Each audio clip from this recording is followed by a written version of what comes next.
Seakan-akan para ulama dulu itu tidak ngerti agama, seakan-akan. Ini yang sekarang menjadi tren anak-anak kita, bahwa anak-anak kita sudah tidak mau ngaji seperti zaman dulu lagi.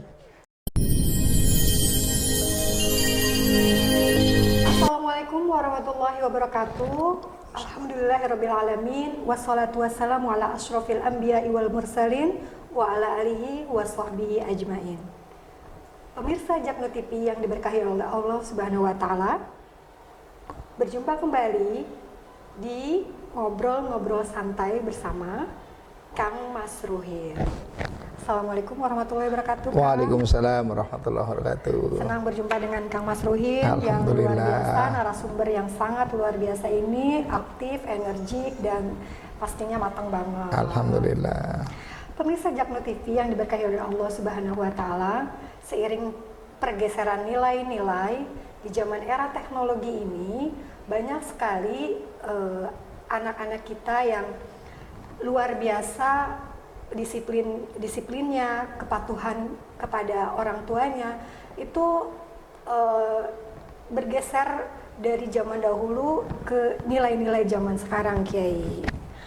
Kali ini pemirsa Jaknu TV akan mengangkat tantangan anak di era milenial. Kiai bisa cerita tentang tantangan-tantangan untuk saat ini, Kiai? Baik, Assalamualaikum warahmatullahi wabarakatuh. Bismillah, alhamdulillah, wassalatu wassalamu ala rasulillah, la hawla wa la quwata illa billah, amma ba'du.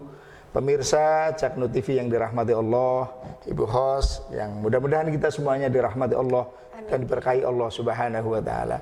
Seperti beberapa kesempatan lalu saya sampaikan bahwa anak kita itu sedang mengalami atau sedang perang pemikiran, ghazul fikri, pemikiran. Saya belum bahas tentang tantangan dari eksternal Islam dulu.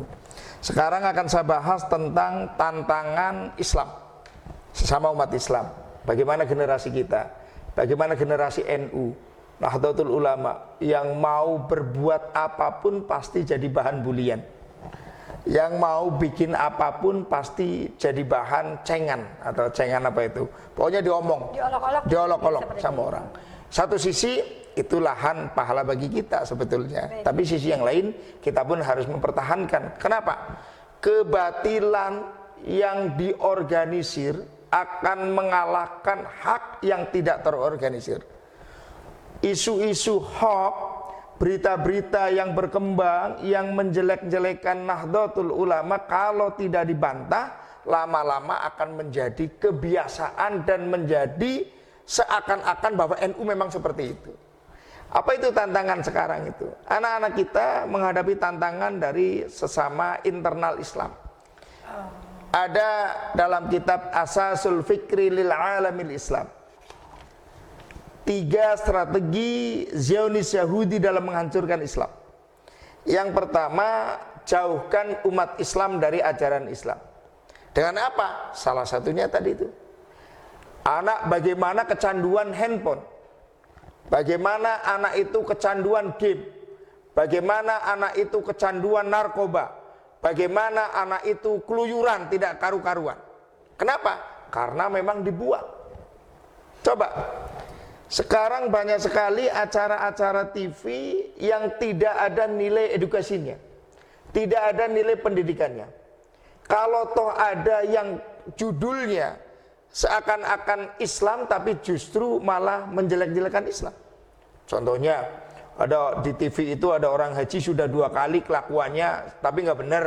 Itu kan kelihatannya Islami, tapi justru malah menghancurkan Islam. Jadi jauhkan umat Islam dari ajaran Islam, salah satunya dengan tontonan.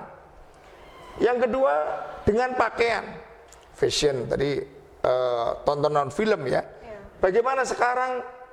Kalau dulu pada saat saya masih kuliah itu ya, anak-anak yang seksi-seksi itu yang kita seneng itu yang pada pakai rok mini. Sekarang hampir nggak ada orang perempuan pakai rok mini. Sekarang rapet semua, tapi justru lekak-lekuk tubuhnya itu kelihatan.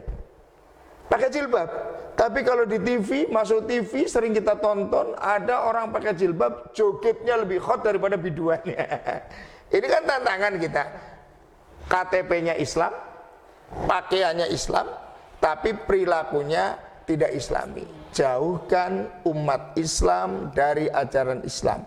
Jauhkan anak-anak kita dari ngaji. Jauhkan anak-anak kita daripada ulama. Maka anak-anak kita sekarang dibikin bagaimana membenci ulama.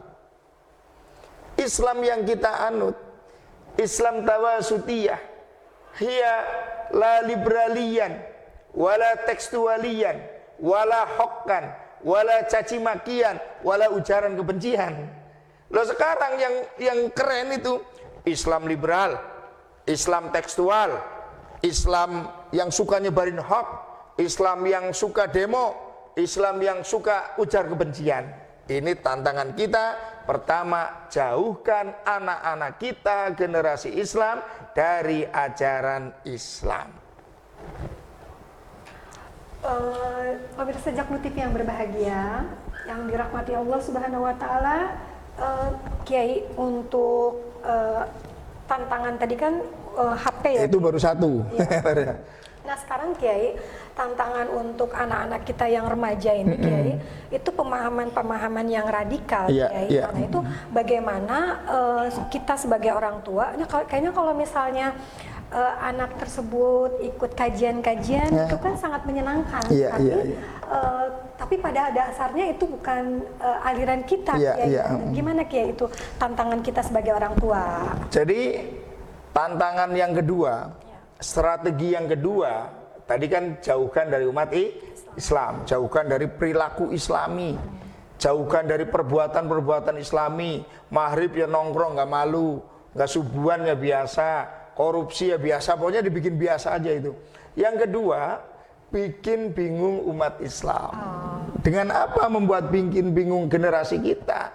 Sekarang banyaknya statement para pemuka agama, para tokoh agama tentang agama yang membuat anak-anak kita itu bingung. Contoh, dulu NU Muhammadiyah itu tidak pernah ribut. Kalau ada kunut nggak pernah ribut. Kenapa? Karena sama-sama tahu dasarnya. Sekarang ada kelompok NU bukan, Muhammadiyah bukan, tapi kerjanya menjelek-jelekan amalan orang. Kerjanya membid'ahkan, menyesatkan, bahkan mengkafirkan sesama umat Islam. Dulu Wali Songo datang ke Indonesia mengislamkan orang kafir. Sekarang banyak orang yang ngaku ustadz justru mengkafirkan umat Islam. Gara-gara tahlilan katanya kafir, bid'ah, sesat, dolala, masuk neraka. Baca Yasin malam Jumat, bid'ah, sesat, dolala, masuk neraka. Muludan, bid'ah, sesat, dolala, masuk neraka. Seakan-akan yang dilakukan oleh para pendiri bangsa, oleh ulama-ulama yang Hadratus Syekh Hasyim Asy'ari dan para kiai yang lainnya, itu semuanya sesat. Seakan-akan para ulama dulu itu tidak ngerti agama, seakan-akan. Ini yang sekarang menjadi tren anak-anak kita, bahwa anak-anak kita sudah tidak mau ngaji seperti zaman dulu lagi. Dulu pada saat kita kecil kan, apa ngajinya? Allah wujud kita baqa mukhalafatulil hawadisi qiyamuhu binafsihi. Sampailah semua puji-pujian. Sekarang sudah tidak, karena yang dipelajari itu akidah-akidah, bukan ahlus sunnah wal jamaah. Ini sekarang yang ada di tengah-tengah kita. Jadi bikin bingung umat Islam. Akhirnya orang awam, Islam itu yang seperti apa sih? Ini ngajarin tahlilan, katanya tahlilan sunnah. Ini justru yang mengharam-haramkan tahlilan, membid'ah-bid'ahkan tahlilan, menyesat-nyesatkan tahlilan. Prinsip bagi kita adalah bagaimana Indonesia adalah negara yang menyeimbangkan antara hubbuddin dan hubbul waton. Indonesia adalah agama yang mempunyai lembaga keagamaan resmi, Kementerian Agama, ada Majelis Ulama Indonesia yang itu berhak untuk mengeluarkan fatwa. Jadi kalau MUI tidak mengharamkan, tidak membid'ahkan, tidak menyesatkan, terus majelis ulama tidak, Kementerian Agama juga tidak, maka itu semuanya adalah boleh kita lakukan. Kalau toh ada orang yang mengharamkan, bukan keputusan ulama itu, bukan keputusan Islam itu, bukan Al-Quran hadis itu, tapi itu adalah pribadi-pribadi orang itu karena bikin bingung umat Islam. Oke, bagaimana sikap kita sebagai orang tua untuk mengantisipasi aliran-aliran yang memang notabene bukan itu ya Kiai, bukan aliran kita gitu Kiai. Gimana Kiai? Jadi gini, pesantren itu pendidikan tertua dan pendidikan terkumplit. Jadi bagaimana untuk mengantisipasi aliran-aliran itu, untuk mengantisipasi bagaimana agar anak kita tidak terjerumus kepada aliran-aliran seperti itu. Satu caranya ya harus mondokin anak. Pemirsa Jaknu TV yang dirahmati Allah, yakinlah kalau anak kita di pesantren, hidup kita tenang, meninggal kita senang. Coba aja, kayak kita yang sibuk kan, ibu sibuk, saya umpama sibuk, ya. Pada saat anak kita tidak di pesantren, saya mikir, anak saya sudah sholat belum ya? Anak saya lagi di mana ya? Anak saya sama siapa ya? Tapi pada saat di pesantren, maka anak kita sudah dididik oleh para kiai, oleh para ustadz yang ada di pesantren itu. Bagaimana kok saya mengatakan bahwa kalau kita punya anak di pesantren itu meninggal kita senang? Karena anak kita akan tahu bagaimana cara membahagiakan kita. Yang saat itu kita sudah terbujur kaku atau setelah kita dikubur di dalam tanah. Kalau anak yang tidak dari pesantren, bagaimana mau ngerti? Bagaimana membahagiakan? Maka saya yakin siapapun yang ilmu agamanya kuat dan orang itu juga mengetahui ilmu umum, maka orang itu pasti akan mendapatkan kebahagiaan dunia akhirat. Man aradad dunya fa alaihi bil ilmi. Kalau pengen dunia, pelajari ilmu dunia. Wa man aradal akhirah fa alaiha bil ilmi. Pengen bahagia akhirat, maka pelajari ilmu akhirat. Wa man aradahuma, barang siapa yang pengen bahagia dunia akhirat, maka harus punya ilmu dunia dan punya ilmu akhirat. Di mana itu? Di pesantren. Hanya pesantren itu yang mendidik anak dari mulai jam 3:30 pagi sampai jam 10 malam. Masya Allah. Hanya kiai yang mendidik, ngawasin santrinya itu 24 jam. Kalau hanya sekolah, guru itu mengaku sebagai guru pada saat di kelas. Di luar kelas sudah bukan muridnya lagi. Maka betapa banyaknya anak-anak yang berani sama guru karena guru tidak open terhadap anak. Tapi kalau sama pesantren belum pernah itu. Oke, tantangan di era milenial ini juga tadi Kate bilang untuk memondokkan anak-anak kita ke pesantren. Yeah. Nah, tapi saat ini seiring berjalannya waktu itu banyak sekali pesantren-pesantren yang namanya tanda kutip Kiai. Yeah. Nah, bagaimana supaya kita tidak tergelincir oleh aliran tersebut dengan pesantren-pesantren tersebut? Iya, betul. Sekarang aliran-aliran itu juga punya pesantren, bahkan gratis, bahkan rumah Al-Quran, tahfidz Quran. Kalau zaman dulu kita itu enggak, malah kita itu kalau bukan anaknya kiai rasanya takut sekali untuk menghafalkan Al-Quran. Kalau sekarang mohon maaf ya, banyak sekali rumah-rumah tahfidz. Dan itu sudah disampaikan oleh Rasulullah SAW pada saat Rasulullah habis perang Hunain. Nanti akan ada orang yang membaca Al-Quran hanya sampai tenggorokan saja. Ngerti atau bisa membaca Al-Quran, tapi perilakunya tidak Qurani sama sekali. Nah, bagaimana cara kita untuk mondokin anak?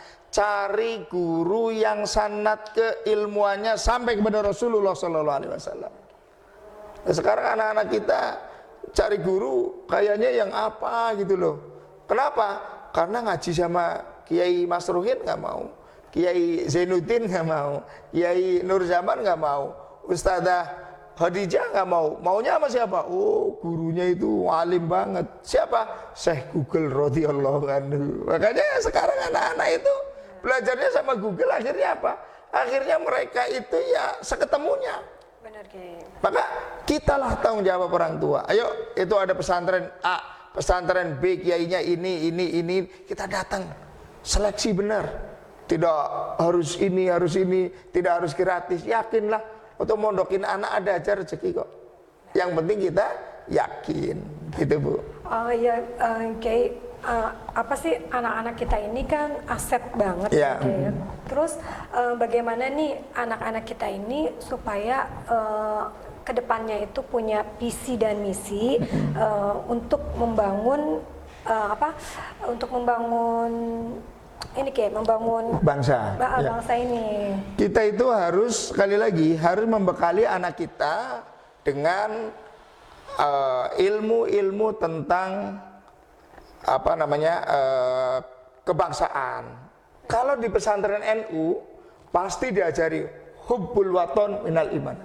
Ada lagunya kan, ya lal waton, ya lal waton, ya lal waton, hubbul waton minal iman, walataku minal irman, sampai lahir.